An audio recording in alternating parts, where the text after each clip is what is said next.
So I've titled tonight's message, It'll Just Start Happening. It'll just start happening. And we're going to go straight to Scripture. And I want to go to Luke chapter 17 in verse 3. All these scriptures will be on the screen for you. So just pay attention here. Here we go. Jesus speaking here says, "Be alert. If you see your friend going wrong, correct him." All right, let's stop there for just a moment. Just a little side note, message is not about this. Just want to get this off my chest real quick. I know, we're just like right into it. Like, all right, let's go. If you see your friend going wrong, correct him. And everybody said amen. You know, because like we're really good at that. We like that. Like, all right, I'll play God here. I'll correct my friend if they're going wrong. And it says be alert, so I'll be very alert just to make sure, are they going wrong? All right, I'll tell them that they're going wrong. And we're really good at that. You know, we can all admit that. We can all agree to that.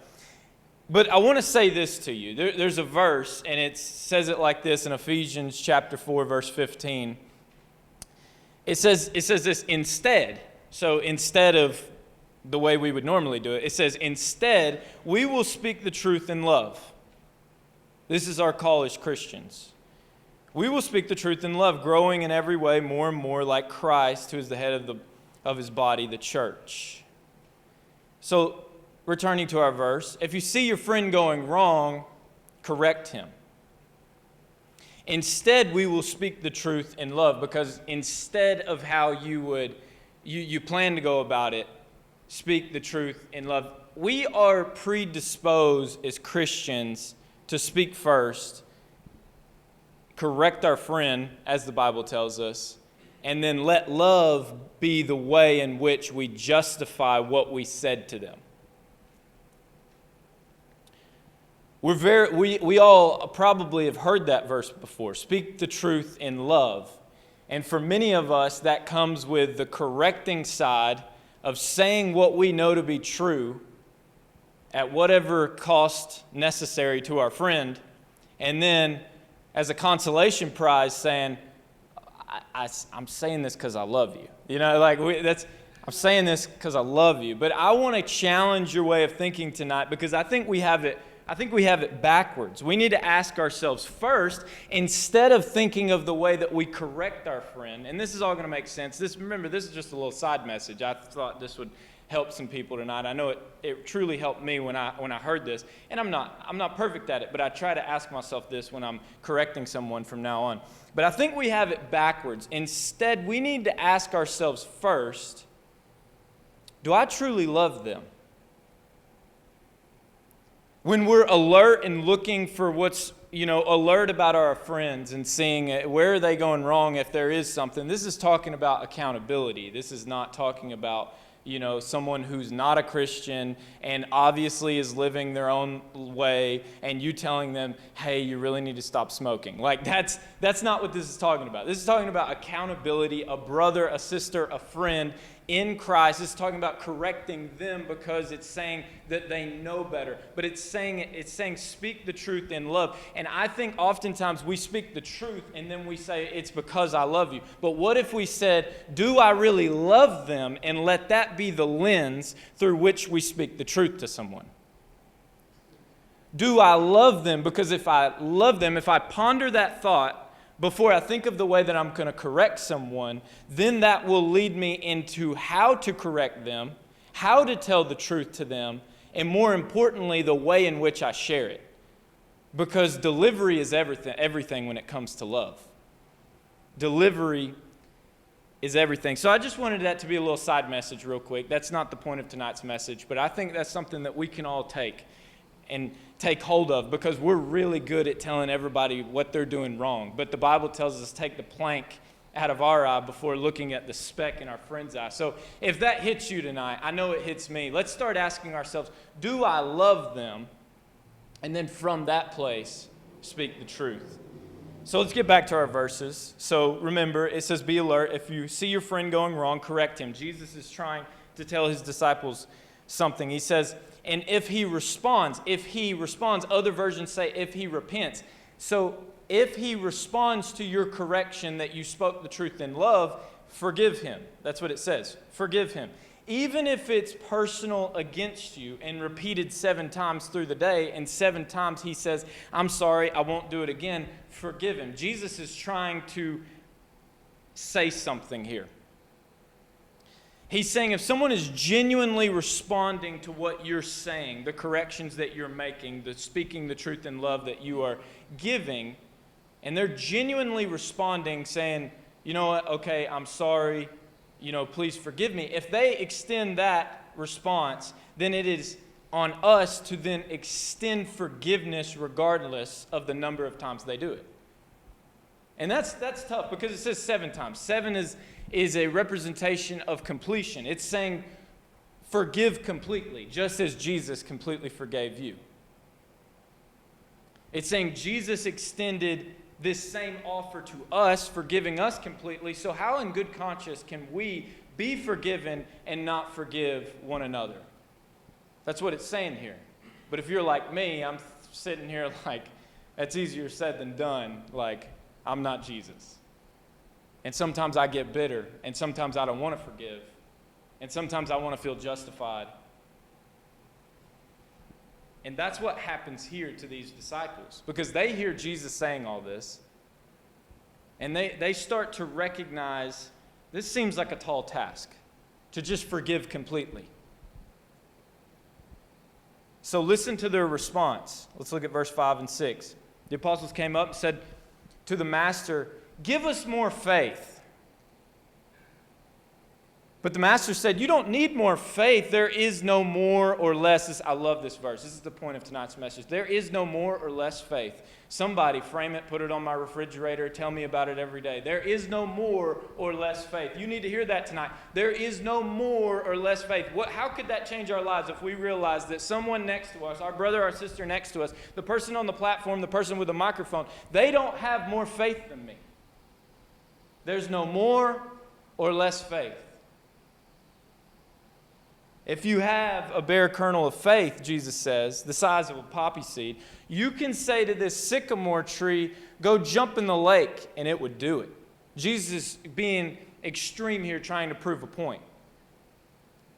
See, this is contrary to the popular belief of majority of Christians' beliefs. Majority of Christians believe that oftentimes outcomes and results are determined by the measure, by the amount of faith that you have. People will tell you that. You didn't have enough faith. You didn't pray hard enough. You really should have fasted a little bit more.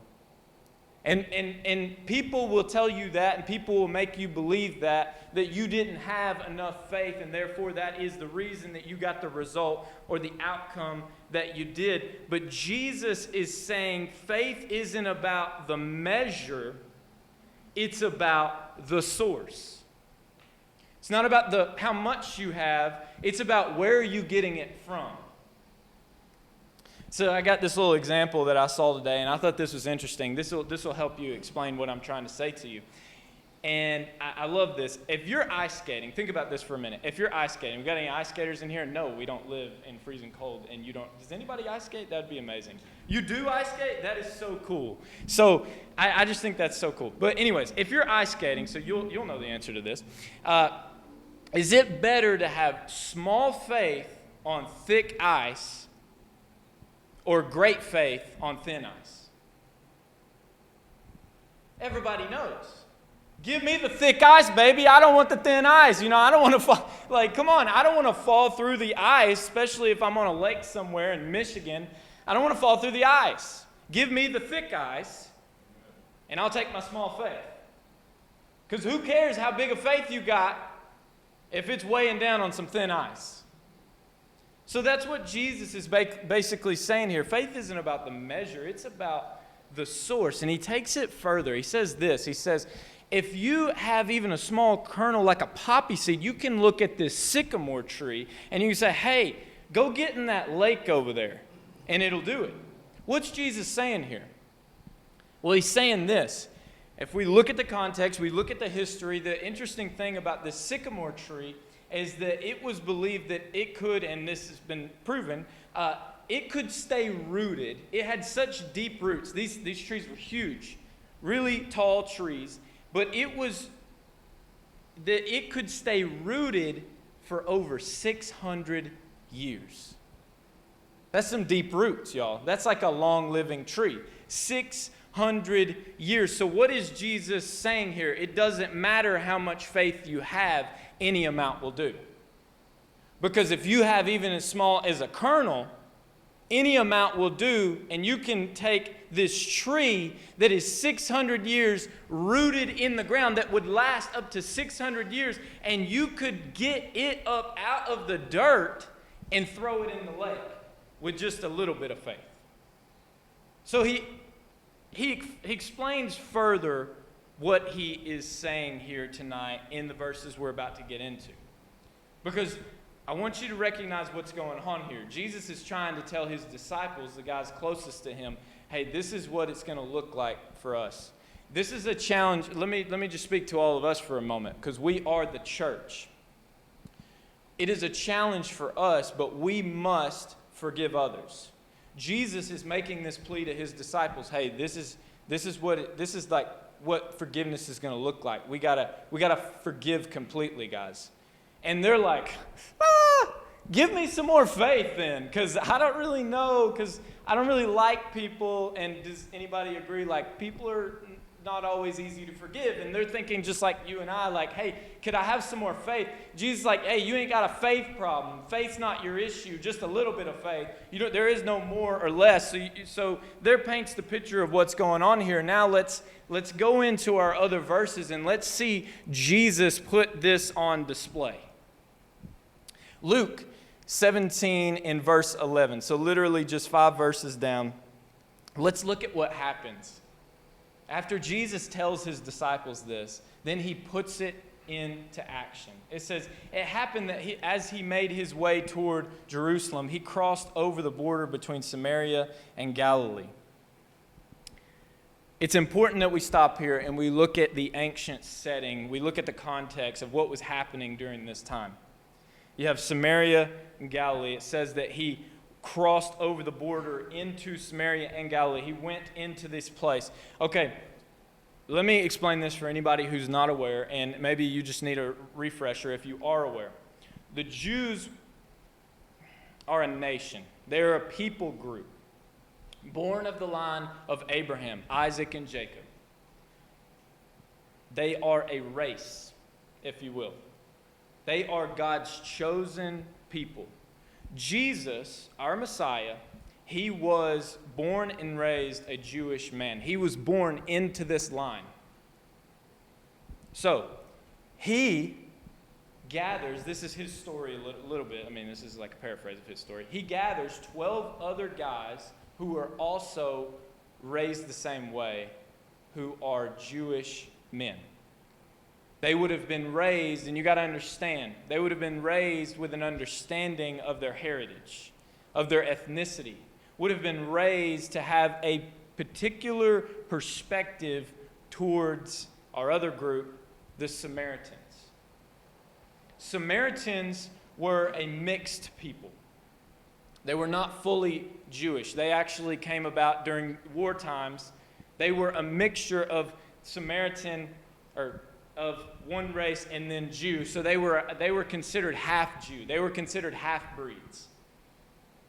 And Jews, so Jesus and his disciples, the men that we're currently following in this story, Jews would have been taught from a very young age. So these guys would have been raised and taught to think that Samaritans are not on their level.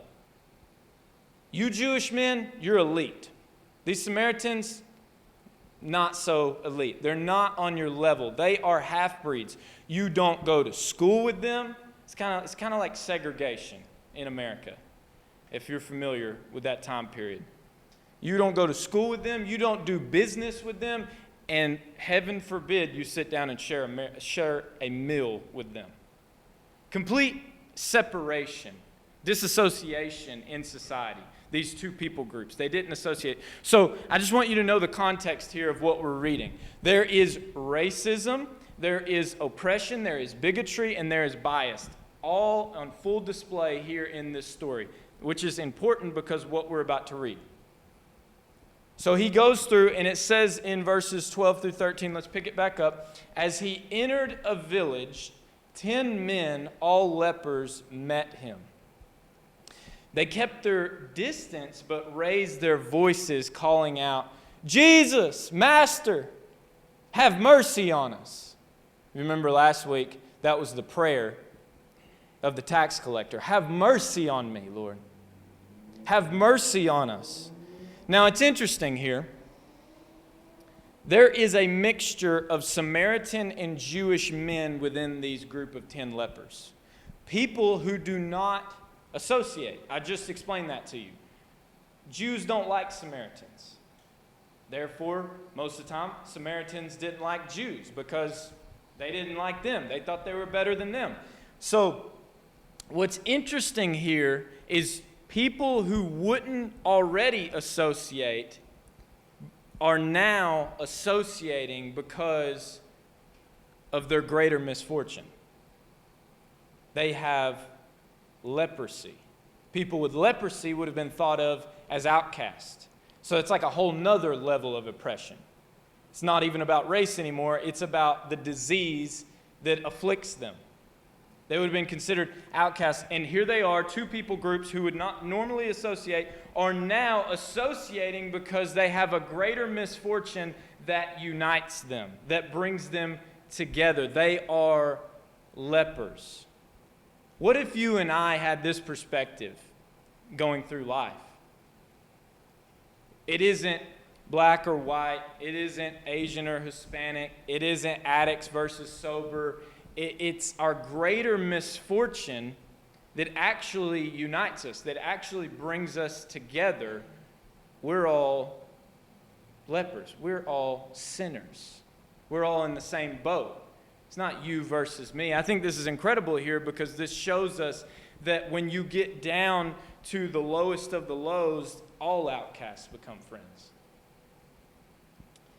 So, and that is, in essence, the heart behind this church. It's not about a denomination. It's not Baptist, Methodist, Presbyterian, all these different denominations. I believe we have something way more in common than we do different. And that is that we are sinners in need of saving. So continuing on our story, these 10 lepers, they walk up to Jesus, or they keep their distance though because they are unclean. That's an important part I should tell you. They are unclean. But you got to realize Samaritans and Jews are already associating here. Jesus and his disciples are Jewish men. So you have Samaritan men mixed in with this that are mixed in, and they're all outcasts because they're lepers. They have to keep their distance because they're considered unclean. Jesus and his guys are considered clean. The unclean have to stay away from the clean. So this is just a very intense situation here, and they know to keep their distance, but they know where their help comes from. So they say, "Hey, Jesus, have mercy on us."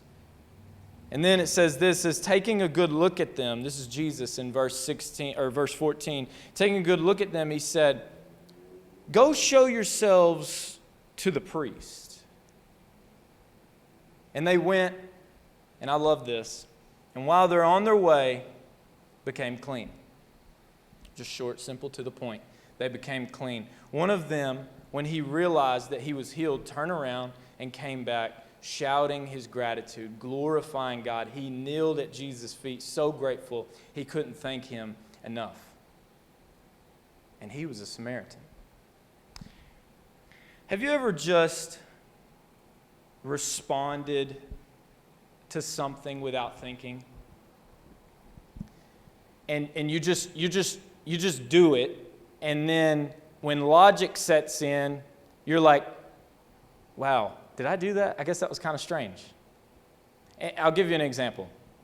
Last night, we went to the Braves game, and we were burning up. It's July, it's hot. Somehow I could only get us seats that were in the blazing sun. We're up there next to God, and it's so hot. Me and Ivy had to have a breather. She had a headache, so we got up. And the coolest thing at this stadium is ballpark. It's baseball. You got to call it a ballpark. It's a ballpark, and there is these giant air conditioning thingamajiggers. What is the thingamajigger? Anyways, that you can go and stand beside. And I mean giant. I mean like from here to here and like all the way up there. And the whole thing, people just stand there in front of it. And it's like, like it feels so good. Everybody that walks up, they're making weird noises. And you're sitting there and it feels good. You're getting a good little breeze from this thing. Well, I got to add this part to the story. The score was 0-0. We'd already sat there 4 or 5 innings, I don't know. And boring. I don't like baseball, if you don't know. I just hate baseball. So I was going because I wanted to have a good time with friends. But I'm a basketball fan. Baseball is too boring for me. It takes forever. It's hot. I tried playing baseball, like t-ball, when I was little. The uniforms are uncomfortable. There's nothing good about baseball. I just want to say that. But anyways, we go and we're standing in front of this vent after the blazing heat has cooked us, and for 5 innings, nothing has happened. And they don't even show the game on the big screen. So when you're way at the top, you're like, what is going on? And Ivy's like, are they not going to show this? And I'm like, I wish they would. But anyways, so I'm just ranting at this point. So we go and we stand there. Lo and behold, we can see the big screen through like a little opening where we're standing, where the vent is blowing on us. The crowd goes wild. They're screaming. I said, Ivy, I think they just did it. Pops up on the big screen, home run! And I was like, dang, we missed it. Like all that for nothing. I kid you not, next up at bat, another home run! I was like, what in the world? And we were just talking about, like just before this, I'm taking this story, I don't know where it's going. But just before this, when we were at dinner, we were having a conversation with our friends, and I believe it was Jordan. She was asking me, like, are you superstitious? I was like, are you kidding me? Yes, I am superstitious. Like, when it comes to basketball, like, and Eric was sharing, like, back when, and am I going too personal at this point? Who cares? He said back when he was in high school and playing sports, he had to have like the same socks, same underwear, like every game. And I was like, I felt that. I did that too. I had to be in the same parking spot. So I was telling them I'm superstitious. And I was like, I think there's just negative and positive energies at play. And of course, they're godly. Anyways, because it's sports and God loves sports. So we go and this happens. And I'm thinking, this is proof that there is superstition. I got up and they hit 2 home runs just because I got up, and that was the moral of the story. But no, so have you ever reacted to something without thinking logically? Let me get back to what actually happened.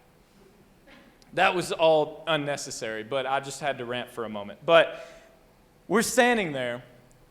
Home runs happen, but we really don't even care because I'm like, this feels so good. I can see that they hit one. That's great. So we'll just stand here the rest of the game. But Ivy looks at Instagram. And she goes on there. And if you don't know it about us by now, we are huge Miami Heat basketball fans. And it's the summertime, so it's free agency. And free agency is where a player's contract is up and then they can sign with another team. Long story short, you get the picture. So one of Ivy's favorite players in free agency is signed with another team, decided to go elsewhere and play with another team. Well, he posted like a collection of pictures saying, and with a message, saying a goodbye message, thanking the fans and thanking his teammates and saying how much he loved the experience and everything. And Ivy's showing me, and out of the blue, as we're standing there, and I'm like too hot to even think. Like, I don't even care at this point, which we already knew he was leaving. But she's showing me, and then she just starts crying. But it's like a cry laugh. She's like, Levi, what have you done to me? I can't believe that I love something this much. Like, what have you done to me? And she's like cry laughing, and she's like, and like there's tears rolling. I was like, you got to get it together. We're standing in front of this vent. This lady's trying to talk to me beside me. Like, chill out. You can't be crying right now. But what I realized was it was just a natural reaction. She couldn't help it. It was not something that I could just tell her, like, hey, get it together. I could see that it was just something that was coming out of her like a love response to something she had developed a love for. And it was just a natural occurrence. I can take it further because you think Ivy's weird. I can tell you, you do it too. So here's another example. Here's another example because you're thinking she's weird. She is. Have you ever just saw your pet? Like you walk in. I know almost everybody probably has got a pet in this room except me. I don't like animals. That's another story for another day. I don't like baseball. I don't like animals. If you get me a dog and you put a baseball collar on it, I will be mad. So anyways. Have you ever just saw your pet and it's so excited to see you? And you just left 5 minutes ago and you're already back. You were just getting gas. And it's so excited. It's got the zoomies. It's like, yeah! Like you can hear it, but it's not making any noise. But it's so excited. It's got the zoomies. It's running around everywhere. It's like, it's so good to see you. But then you just start bubbling over because you love this thing so much. And we do it with Spartacus. I'll show you what we do. Oh, Sparty, you're such a good boy. We love you so much. Hey, Sparty, how are you doing, Sparty? Hey, jump up on me, Sparty. And we do this with our pets. We do this with our pets. We start speaking English to our pets like they can understand what we're actually saying. I knew I was going to get a they can. Like, I knew somebody. Was that Laney? I knew it was somebody. So, like, they can understand everything that we are saying. But if we sit back and we think about it, like, it's really weird the way we talk to our pets, right? But it's our love response. It's a natural occurrence. It's something that when a logical person sits back and looks at it like, that's kind of weird. Why would she cry about something like that? But you can't really relate until you had that same love for something. And we all do it with our pets. We all do it in different ways. Everybody cries to something differently. Something that makes me cry may not make you cry. Something that makes me happy may not make you happy. Everybody, and it's all from our response to our love that we just get swept up in. And it's not something that we can control. Now, I want you to take that and let's go back to our story. That's what happens here in our story with this Samaritan man. This Samaritan leper who comes back to Jesus. Can you imagine this scene for just a moment? Because I think this scene is so cool and so relatable to us, but sometimes we miss it because we make it something so distant from us that we can't really comprehend it. But it's actually much closer to us than we realize. These guys, 10 of them, standing at a distance. Jesus, have mercy on us, they yell out. He looks at them. Go show yourselves to the priest. Could you imagine these guys? Excuse me?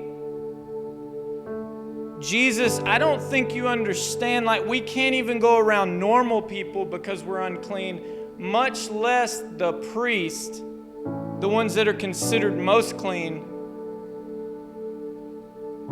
But, I mean, you're Jesus, so we got no other hope here, so if you say so.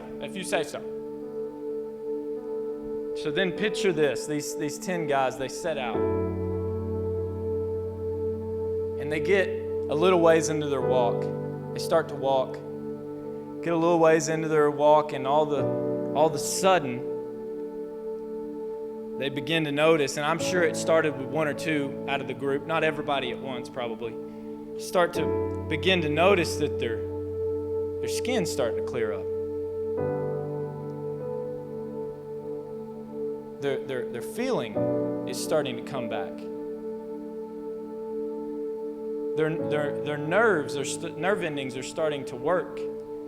again, and it starts with one, and then it's like this domino effect as they're walking.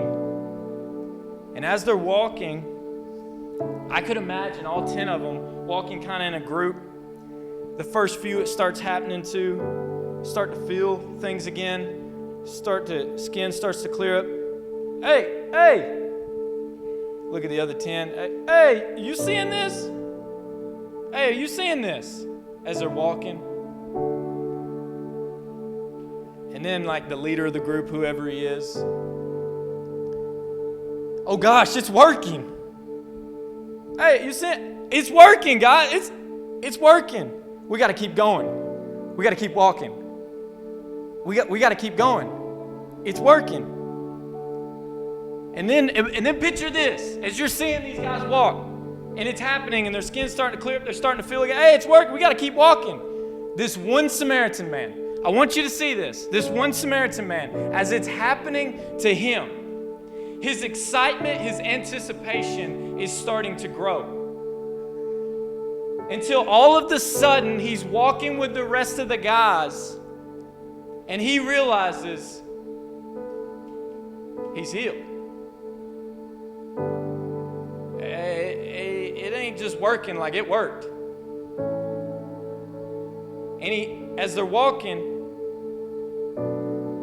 we gotta keep walking. As they're walking, he just realizes, and he stops walking, and he turns around. And the others, they're still walking. Hey, whoa, where are you going?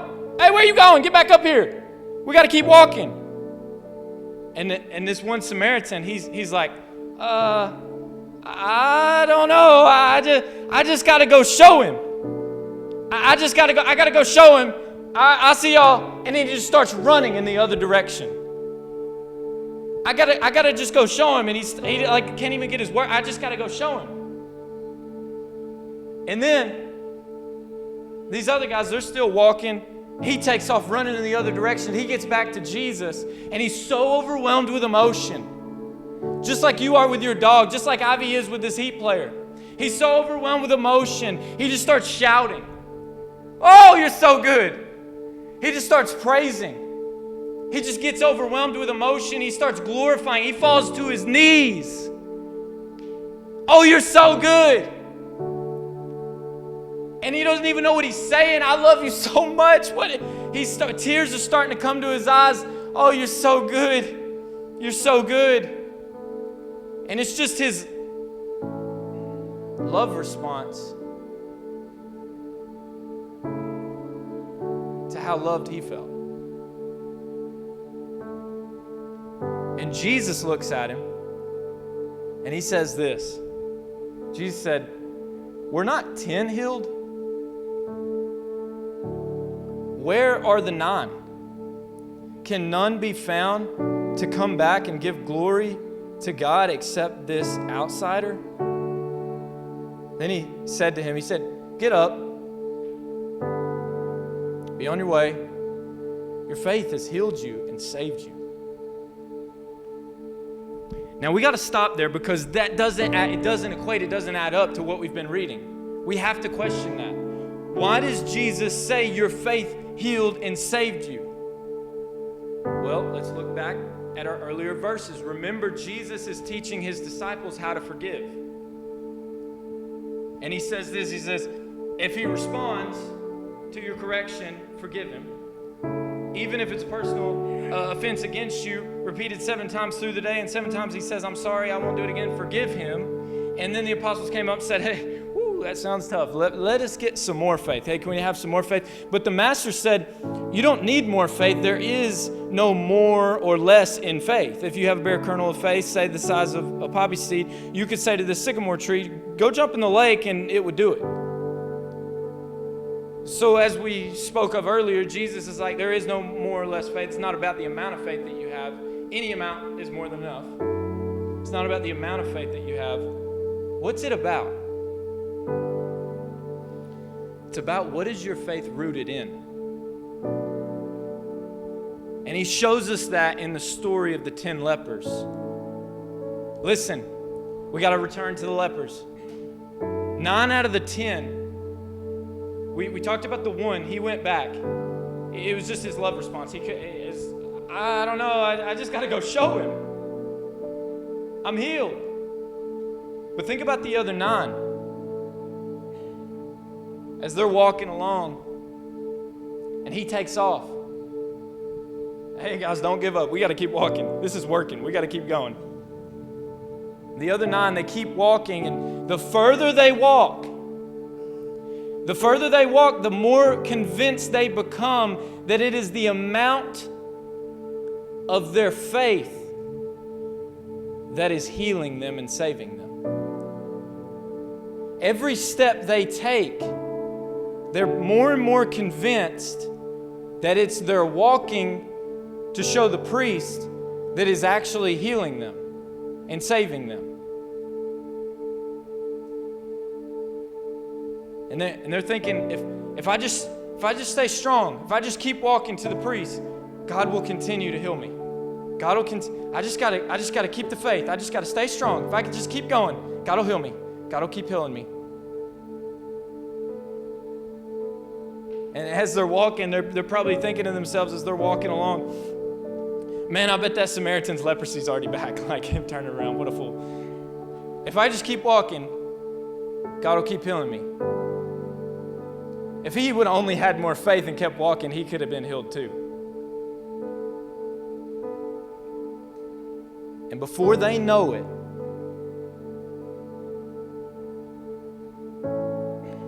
they may have been getting healed physically, but before they know it, spiritually, they are walking like this. And they are walking convinced that it is the faith in themselves and not in Jesus that is healing them. Before they know it, their faith is in themselves and not in Jesus. And here they are walking along, and they've become so convinced that they're trusting their own performance, not in Jesus' performance. If I just stay strong, if I just keep walking, if I just have faith, it's going good. He'll just keep healing me. If I just keep walking, if I just keep walking, if I just keep walking, and their faith shifts to themselves rather than Jesus. But what is the flip side of that? What is the flip side? What does it look like to be the Samaritan man who returned to Jesus? Well, the flip side is this. When your faith is rooted in Jesus and not in yourself, this man was so overwhelmed with joy and with love because of the love that the Lord had for him that he had to go show him. He had to go present it to him like, oh my gosh, you healed me. This is insane. And when your faith is rooted in Jesus, it causes you to respond rather than to react. Here's the thing, reacting is just meeting one person's action with another action. So what are these 9 guys doing? They're reacting. They're reacting because they're starting to realize, oh, it's working. I'm starting to feel again. My skin's starting to clear up. Okay, God, you're doing this. Okay, I'll keep walking. I'll keep the faith. They're reacting. Church, how often do we do that? God, okay, I got a good report because I've been praying. Maybe if I just keep praying, maybe you'll completely heal my family member. And then our faith shifts to ourselves rather than in Jesus because we're starting to get convinced it's us saving them rather than Jesus saving them.